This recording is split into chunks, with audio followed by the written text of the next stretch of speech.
Hi friends. நம்ம விடாமுயற்சி படம் வந்து ஓவராலா நம்ம தமிழ்நாட்டுல மட்டுமே 40 கோடிக்கு மேல கலெக்ஷன் பண்ணியிருக்கு டே 1ல மட்டுமே. இது வந்து ஒரு பேசும் பொருளா போயிட்டுருக்கு ட்விட்டர்ல மட்டுமே. ஏன்னா, நம்ம லைக்கா புரொடக்ஷன் வந்து அஃபிஷியலா இன்னும் அனௌன்ஸ் பண்ணல. எவ்வளோ கலெக்ஷன் பண்ணியிருக்குன்னு ஓவராலா.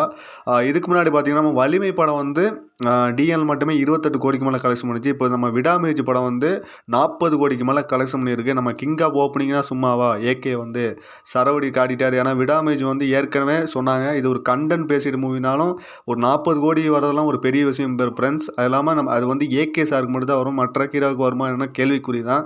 ஏன்னா, கிங் ஆஃப் ஓப்பனிங்னா நம்ம தல அவர் மட்டும் தான். வேற யாரும் சொல்ல முடியாது. ஏன்னா, ஒரு முதல் டே பாக்ஸ் ஆஃபீஸ் ரெக்கார்ட்னா அது ஏகே மட்டும்தான். அது யாராலயும் அந்த சாதனைய முறியடிக்க முடியாது. ஏகே வந்து தமிழ்நாட்டில மட்டுமே 40 கோடிக்கு மேல விடாமுயற்சி படம் வந்து கலெக்ட் பண்ணியிருக்கு.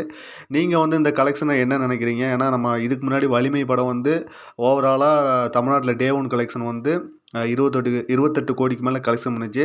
இப்போ விடாமுயற்சி படம் வந்து டபுள் மடங்கா 40 கோடிக்கு மேல கலெக்ஷன் பண்ணியிருக்கு. இந்த வீடியோ பிடிச்சிருந்தா லைக் பண்ணுங்க, ஷேர் பண்ணுங்க, மறக்காம சப்ஸ்கிரைப் பண்ணுங்க.